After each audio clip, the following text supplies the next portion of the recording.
Hi friends, ಈ ದಿನದ ತರಗತಿನಲ್ಲಿ ಭಾರತ ಸಂವಿಧಾನದ ಬೆಳವಣಿಗೆಯಲ್ಲಿ ಹಾಗೂ ಭಾರತ ಸಂವಿಧಾನ ರಚನೆಯಲ್ಲಿ ತನ್ನದೇ ಆದಂತಹ ಮಹತ್ವಪೂರ್ಣವಾದಂತಹ ಪಾತ್ರ ವಹಿಸಿರ್ತಕ್ಕಂತಹ ಒಂದು ಕಾಯ್ದೆ 1935ರ ಭಾರತ ಸರ್ಕಾರ ಕಾಯ್ದೆ ಬಗ್ಗೆ ಚರ್ಚೆ ಮಾಡೋಣ. ಇಲ್ಲಿ ಭಾರತ ಸಂವಿಧಾನದ ಬೆಳವಣಿಗೆ ಇತಿಹಾಸದಲ್ಲಿ ಹಲವಾರು ಕಾಯ್ದೆಗಳು ತಮ್ಮದೇ ಆದಂತಹ ಒಂದು ಕೊಡುಗೆಯನ್ನ ಕೊಟ್ಟಿದ್ರು ಕೂಡ ಭಾರತ ಸಂವಿಧಾನ ರಚನೆಗೆ ಅತಿ ಹೆಚ್ಚಿನ ಒಂದು ಕೊಡುಗೆಯನ್ನ ನೀಡಿದಂತಹ ಒಂದು ಕಾಯ್ದೆ ಅಥವಾ ಭಾರತ ಸಂವಿಧಾನ ರಚನೆಯಲ್ಲಿ ಈ ಕೆಳಗಿನ ಯಾವ ಕಾಯ್ದೆಯ ಬಹುಪಾಲು ಅಂಶಗಳನ್ನ ಅಳವಡಿಸಿಕೊಳ್ಳಲಾಗಿದೆ ಅಂತ ಬಂದಾಗ ನಾವು ಆನ್ಸರ್ ಮಾಡುವಂತದ್ದು ಗವರ್ಮೆಂಟ್ ಆಫ್ ಇಂಡಿಯಾ ಆಕ್ಟ್ ಇನ್ 1935 ಅನ್ನು.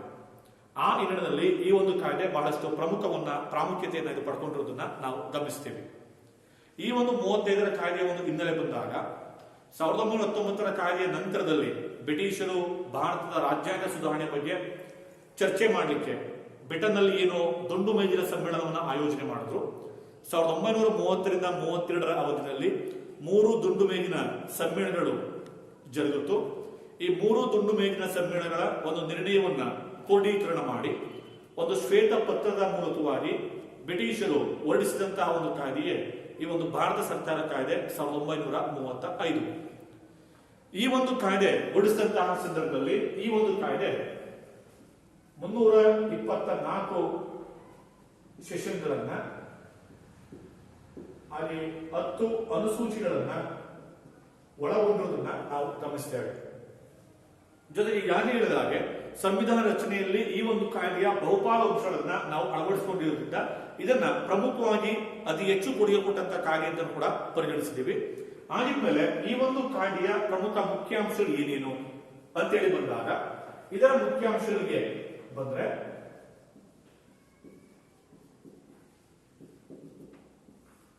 ಮೊದಲನೇದಾಗಿ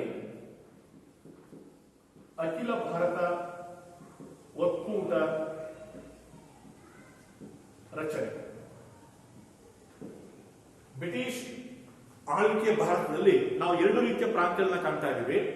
ಒಂದು ಬ್ರಿಟಿಷ್ ಪ್ರಾಂತ್ಯಗಳು, ಬ್ರಿಟಿಷರೇ ನೇರವಾಗಿ ಆಡಳಿತ ಮಾಡೋ ಪ್ರಾಂತ್ಯವನ್ನ ಬ್ರಿಟಿಷ್ ಪ್ರಾಂತ್ಯ ಅಂತ, ಹಾಗೆ ರಾಜಮಹಾರಾಜ ಆಳ್ವಿಕೆ ಮಾಡೋ ಪ್ರಾಂತ್ಯವನ್ನ ದೇಶೀಯ ಸಂಸ್ಥಾನ ಅಂತ ಹೇಳಿ ಈ ಎರಡನ್ನೂ ಕೂಡ ಒಗ್ಗೂಡಿಸಿ ಅಖಿಲ ಭಾರತ ಒಕ್ಕೂಟವನ್ನ ರಚನೆ ಮಾಡ್ಕೊಳ್ಳಿಕ್ಕೆ ಈ ಒಂದು ಕಾಯ್ದೆ ಅವಕಾಶವನ್ನ ಕಲ್ಪಿಸಿ ಕೊಡ್ತು. ಆದ್ರೆ ಯಾವುದೇ ದೇಶೀಯ ಸಂಸ್ಥಾನಗಳನ್ನ ಒತ್ತಾಯಪೂರ್ವಕವಾಗಿ ಬಲವಂತವಾಗಿ ಸೇರ್ಪಡೆಗೆ ಒಪ್ಪಿಸೋದಕ್ಕೆ ಅವಕಾಶ ಇರಲಿಲ್ಲ. ಅವೇ ಸ್ವಯಂ ಪ್ರೇರಿತವಾಗಿ ಒಕ್ಕೂಟ ವ್ಯವಸ್ಥೆಗೆ ಸಹಿ ಮಾಡಲಿಕ್ಕೆ ಅವಕಾಶವನ್ನು ಕಲ್ಪಿಸಿಕೊಡ್ತು. ಆದ್ರೆ ಯಾವ ಒಂದು ದೇಶೀಯ ಸಂಸ್ಥಾನಗಳು ಸ್ವಯಂ ಪ್ರೇರಿತವಾಗಿ ಒಕ್ಕೂಟಕ್ಕೆ ಸೇರ್ಪಡೆಗೊಳ್ತಾವೋ ಅವು ಇನ್ಸ್ಟ್ರೂಮೆಂಟ್ ಆಫ್ ಆಕ್ಸೇಷನ್ ಅಥವಾ ಕೂಡಿಕೆ ಒಪ್ಪಂದಕ್ಕೆ ಸಹಿಯನ್ನ ಮಾಡಬೇಕಾದಂತಹ ಒಂದು ಸಂದರ್ಭ ಸನ್ನಿವೇಶವನ್ನ ಈ ಒಂದು ಕಾಯ್ದೆ ಒದಗಿಸಿಕೊಡ್ತು. ಇದು ಮೊದಲ ಅಂಶ. ಇನ್ನು ಎರಡನೇದಾಗಿ ಬಂದಾಗ 3 ಅಧಿಕಾರ ಪಟ್ಟಿಗಳ ರಚನೆ. ಈ ಹಿಂದೆ 1919ರ ಕಾಯ್ದೆಯಲ್ಲಿ 2 ಅಧಿಕಾರ ಪಟ್ಟಿಗಳ ರಚನೆಯನ್ನು ನಾವು ಕಾಣ್ತೇವೆ. ಒಂದು ಕೇಂದ್ರ ಪಟ್ಟಿ, ಮತ್ತೊಂದು ಪ್ರಾಂತ್ಯ ಪಟ್ಟಿ ಅಂತ. ಕೇಂದ್ರ ಸರ್ಕಾರದ ವ್ಯಾಪ್ತಿಗೆ ಬರ್ತಕ್ಕಂಥದ್ದನ್ನ ಕೇಂದ್ರ ಪಟ್ಟಿ ಅಂತ ಹೇಳಿ, ಪ್ರಾಂತ್ಯಗಳ ವ್ಯಾಪ್ತಿಗೆ ಬರೋದನ್ನ ಪ್ರಾಂತ್ಯ ವ್ಯಾಪಟ್ಟಿ ಅಂತ ಹೇಳಿ. ಹಾಗೆ ಈ 2ರ ಪಟ್ಟಿಯ ಜೊತೆಗೆ ಹೊಸದಾಗಿ ನೂತನವಾಗಿ ಸೇರ್ಪಡೆಯಾದಂತಹ ಮತ್ತೊಂದು ಪಟ್ಟಿ ಯಾವುದು ಅಂತಂದ್ರೆ ಸಮವರ್ತಿ ಪಟ್ಟಿ ಅಂತೇಳಿ, ಕನ್ಕರೆಂಟ್ ಲಿಸ್ಟ್ ಅಂತ ಹೇಳಿ ಕರಿತೀವಿ. ಈ ಒಂದು ಸಮವರ್ತಿ ಪಟ್ಟಿಯ ರಚನೆಯು ಕೂಡ ಈ ಒಂದು ಕಾಯ್ದೆಯ ಮತ್ತೊಂದು ಶಿಫಾರಸು. ಇವತ್ತಿಗೂ ಕೂಡ ಆಧುನಿಕ ಭಾರತದಲ್ಲಿ ನೂತನ ಸಂವಿಧಾನ ಬದ್ಧ ಸರ್ಕಾರದಲ್ಲಿ ನಾವು 3 ಅಧಿಕಾರ ಪಟ್ಟಿಗಳನ್ನ ನಾವು ಕಾಣ್ತಾ ಇದ್ದೇವೆ. ಈ ಒಂದು ಸಮವರ್ತಿ ಪಟ್ಟಿಯ ಮೇಲೆ ಕೇಂದ್ರ ಮತ್ತು ರಾಜ್ಯ ಸರ್ಕಾರಗಳ ಒಂದು ಪಾಲುದಾರಿಕೆ, ಸಹಭಾಗಿತ್ವ ಇರೋದನ್ನ ನಾವು ಗಮನಿಸ್ತೀವಿ. ಅನದರ್ ಒನ್, ಪ್ರಾಂತ್ಯಗಳಲ್ಲಿ ದ್ವಿಸದನ ವ್ಯವಸ್ಥೆ ಜಾರಿ. 1919ರ ಕಾಯ್ದೆ ಕೇಂದ್ರದಲ್ಲಿ ಬೈಕ್ಯಾಮರಲಿಸಂಗೆ, ದ್ವಿಸದನ ಶಾಸಕಾಂಗ ವ್ಯವಸ್ಥೆಗೆ ಅವಕಾಶ ಮಾಡಿಕೊಟ್ಟಿದ್ರೆ 35ರ ಕಾಯ್ದೆ ಪ್ರಾಂತ್ಯಗಳಲ್ಲೂ ಕೂಡ ದ್ವಿಸದನವನ್ನ ಅಳವಡಿಸಿಕೊಳ್ಳಿಕ್ಕೆ ಅವಕಾಶವನ್ನು ಕಲ್ಪಿಸಿ ಕೊಡ್ತು.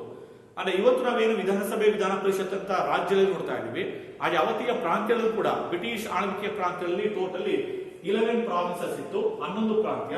11 ಪ್ರಾಂತ್ಯಗಳಲ್ಲಿ ಈ ಒಂದು ದ್ವಿಸದನವನ್ನ ರಚನೆ ಮಾಡ್ಕೊಳ್ಳಿಕ್ಕೆ ಈ ಒಂದು ಕಾಯ್ದೆ ಅವಕಾಶ ಮಾಡಿಕೊಡುತ್ತೆ.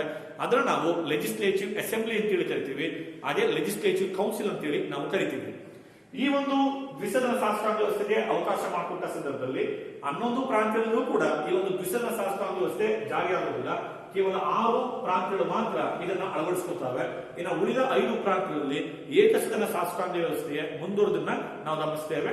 ದ್ವಿಸದನವನ್ನ ರಚನೆ ಮಾಡಿಕೊಂಡಂತದ್ರಲ್ಲಿ ಉದಾಹರಣೆ ಬಂಗಾಳ ಆಗಿರ್ಬೋದು, ಬಿಹಾರ, ಬಾಂಬೆ, ಮದ್ರಾಸ್, ಅಸ್ಸಾಂ, ಸಂಯುಕ್ತ ಪ್ರಾಂತ್ಯ, ಈ ಒಂದು ಪ್ರಾಂತ್ಯಗಳು ದ್ವಿಸದನ ಶಾಸಕಾಂಗ ವ್ಯವಸ್ಥೆಯನ್ನ ಅಳವಡಿಸಿಕೊಂಡವು.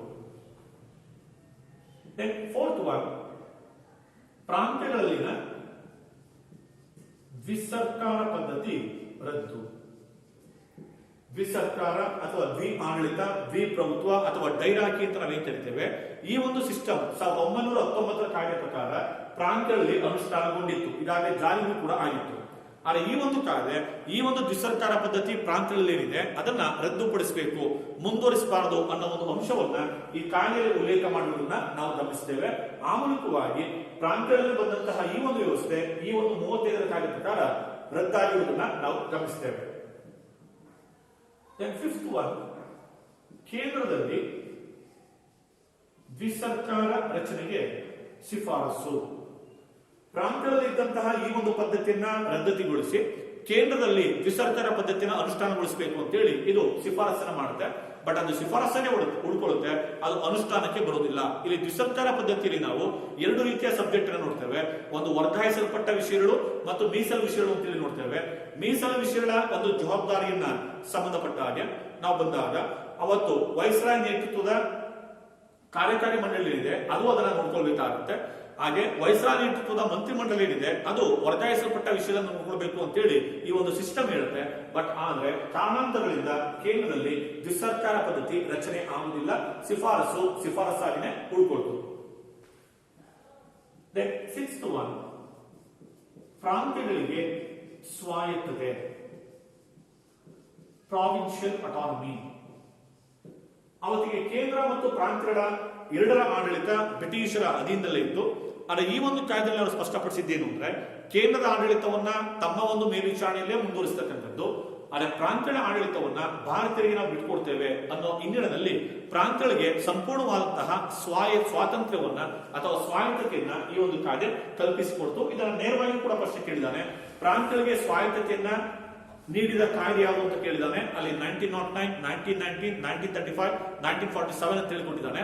35ರ ಕಾಯ್ದೆ ಪ್ರಕಾರ ಪ್ರಾಂತ್ಯಗಳಿಗೆ ಸ್ವಾಯತ್ತತೆ ಕೊಟ್ಟಿರುವುದನ್ನ ನಾವು ಗಮನಿಸ್ತೀವಿ. ಸೆವೆಂತ್ ಒನ್, ವೈಸ್ರಾಯ್ಗೆ ಶೇಷಾಧಿಕಾರ ನೀಡಿಕೆ. ಶೇಷಾಧಿಕಾರ, ರೆಸಿಡಿಯರಿ ಪವರ್ ಅಂತ ನಾವೇನ್ ಕರೀತಾ ಇದೀವಿ. ಅಂದ್ರೆ ಕೇಂದ್ರ ಪಟ್ಟಿ, ಪ್ರಾಂತ್ಯ ಪಟ್ಟಿ, ಸಮವರ್ತಿ ಪಟ್ಟಿ, 3 ಪಟ್ಟಿಗಳ ವ್ಯಾಪ್ತಿಗೆ ಒಳಪಡದೇ ಇರತಕ್ಕಂತ ಯಾವುದೇ ವಿಷಯ ಇದ್ರೆ ಅದರ ಮೇಲಿನ ಸಂಪೂರ್ಣ ಹತೋಟಿ ಜವಾಬ್ದಾರಿ ಯಾರ್ದು ಅಂತಂದ್ರೆ ಬ್ರಿಟಿಷ್ ವೈಸ್ರಾಯ್. ಇದನ್ನೇ ನಾವು ಶೇಷಾಧಿಕಾರ ಅಂತ ಹೇಳ್ತೀವಿ. ಇವತ್ತಿನ ನೂತನ ನಮ್ಮ ಸಂವಿಧಾನದಲ್ಲೂ ಕೂಡ ರಾಷ್ಟ್ರಪತಿಗೆ ಈ ಅಧಿಕಾರಗಳನ್ನ ನಾವು ಗಮನಿಸ್ತಾ ಇದ್ದೇವೆ. ಹಾಗೆ ಅವತ್ತಿನ ಕಾಲಕ್ಕೆ ಈ ಒಂದು ಶೇಷಾಧಿಕಾರವನ್ನ, ರೆಸಿಡರಿ ಪವರ್ ಅನ್ನ ವೈಸ್ರಾಯ್ಗೆ ಇವರು ನೀಡ್ತಾರೆ, ಬ್ರಿಟಿಷ್ ವೈಸ್ರಾಯ್. ಇಲ್ಲಿ ಇದು ಕೂಡ 2018ರ IAS ಪೂರ್ವಭಾವಿ ಪರೀಕ್ಷೆಯಲ್ಲಿ ಪ್ರಶ್ನೆ ಕೇಳಿದ್ದಾನೆ. ಪ್ರಶ್ನೆ ಕೇಳಿದಾನೆ ಅಂದ್ರೆ 1935ರ ಕಾಯ್ದೆಯ ಪ್ರಕಾರ ಶೇಷಾಧಿಕಾರವನ್ನ ಈ ಕೆಳಗಿನ ಯಾರಿಗೆ ನೀಡಲಾಗಿದೆ ಅಂತ ಕೊಟ್ಟು ಭಾರತದ ಬ್ರಿಟಿಷ್ ಗವರ್ನರ್ ಜನರಲ್, ಭಾರತದ ಬ್ರಿಟಿಷ್ ವೈಸ್ರಾಯ್, ಭಾರತದ ರಾಜ್ಯ ಕಾರ್ಯದರ್ಶಿ, ದೆನ್ ಆನಂತರದಲ್ಲಿ ಪ್ರಾಂತ್ಯಗಳ ಗವರ್ನರ್ ಅಂತೇಳಿ ಆಪ್ಷನ್ ಕೊಟ್ಟಿದ್ದಾನೆ. ಆನ್ಸರ್ ಮಾಡಬೇಕು ಅಂತಂದ್ರೆ ಬ್ರಿಟಿಷ್ ವೈಸ್ರಾಯ್ಗೆ ಈ ಒಂದು ಕಾಯ್ದೆ ಪ್ರಕಾರ ಶೇಷಾಧಿಕಾರವನ್ನ ಕೊಟ್ಟಿದ್ದಾರೆ. ನಂತರದಲ್ಲಿ ಬಂದಾಗ 8th ಒನ್, ಸಂಯುಕ್ತ ನ್ಯಾಯಾಲಯ ರಚನೆ ಅಥವಾ ಫೆಡರಲ್ ಕೋರ್ಟ್ ಅಂತೇಳಿ ನಾವು ಕರೀತೇವೆ.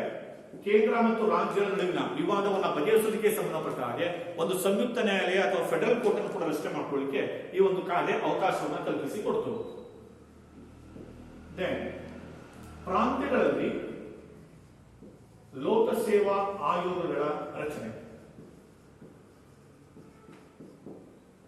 ಇಲ್ಲಿ ಕೇಂದ್ರ ಲೋಕಸೇವಾ ಆಯೋಗ ರಚನೆಗೆ ಶಿಫಾರಸು ಮಾಡಿದ್ದು 1919ರ ಕಾಯ್ದೆ. ಆದ್ರೆ ಪ್ರತಿ ಪ್ರಾಂತ್ಯದಲ್ಲೂ ಕೂಡ ಲೋಕಸೇವಾ ಆಯೋಗವನ್ನು ರಚನೆ ಮಾಡ್ಕೊಳ್ಳಿಕ್ಕೆ ಅವಕಾಶ ಮಾಡಿಕೊಟ್ಟಿದ್ದು ಈ ಒಂದು 35ರ ಕಾಯ್ದೆ. ಇದು ಕೂಡ ಲಾಸ್ಟ್ ಗ್ರೂಪ್ ಸಿ ಎಕ್ಸಾಮ್ ಪ್ರಶ್ನೆಯಲ್ಲಿ ಕೇಳಿದ್ದಾನೆ.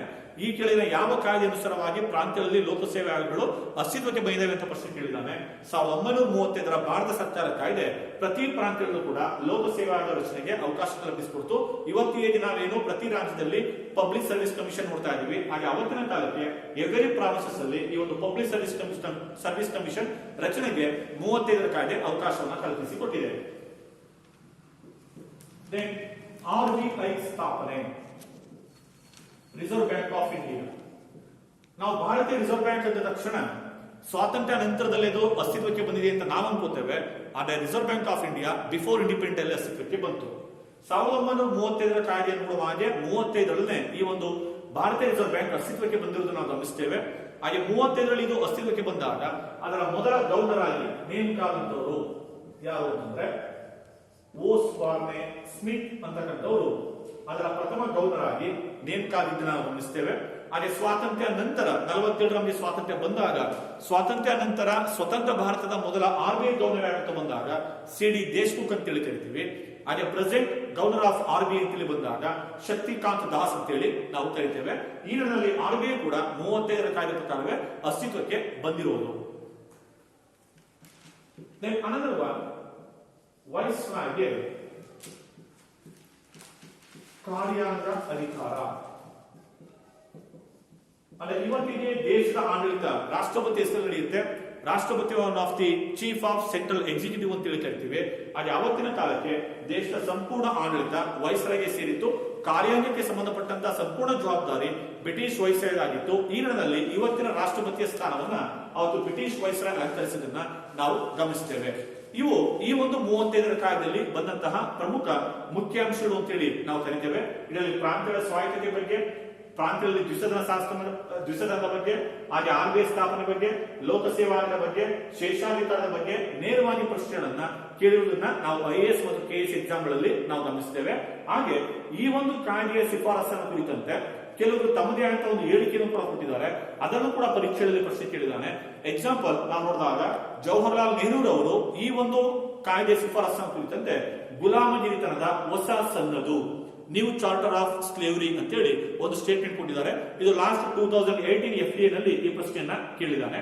ಹಾಗೆ ಮುಸ್ಲಿಂ ಲೀಗ್ನ ನಾಯಕರಾದಂತಹ ಮಹಮ್ಮದ್ ಅಲಿ ಜಿನ್ನಾ ಕೂಡ ಈ ಒಂದು ಶಿಫಾರಸಿನ ಕುರಿತಂತೆ ಕೊಳೆತ ರಾಜ್ಯಾಂಗ, ರೆಕ್ಟೈಲ್ ಆಫ್ ಕಾನ್ಸ್ಟಿಟ್ಯೂಷನ್ ಅಂತ ಹೇಳಿ ಅವರು ಕೂಡ ಇದನ್ನ ಟೀಕೆ ಮಾಡಿರುವುದನ್ನ ನಾವು ಗಮನಿಸ್ತೇವೆ. ಬಟ್ ಏನೇ ಟೀಕೆಗಳಿದ್ರು ಕೂಡ ಭಾರತ ಸಂವಿಧಾನ ರಚನೆಗೆ ಸಂಬಂಧಿಸಿದಂತೆ ಉಳಿದೆಲ್ಲಾ ಕಾಯ್ದೆಗಳಿಗಿಂತ ಅತಿ ಹೆಚ್ಚಿನ ಬಹುಪಾಲು ಕೊಡುಗೆಯನ್ನ ನೀಡಿದಂತಹ ಕಾಯ್ದೆ ಯಾವುದು ಅಂತಂದ್ರೆ ಭಾರತ ಸರ್ಕಾರ ಕಾಯ್ದೆ 1935 ಅಂತೇಳಿ ಎಲ್ಲರೂ ಕೂಡ ಸರ್ವಸಮ್ಮತವಾಗಿ ಒಪ್ಪಿಕೊಂಡಿದ್ದೇವೆ. ಇದಿಷ್ಟು ಕೂಡ ಈ ಒಂದು ಕಾಯ್ದೆಯ ಸಂಕ್ಷಿಪ್ತ ಪರಿಚಯ. Thank you.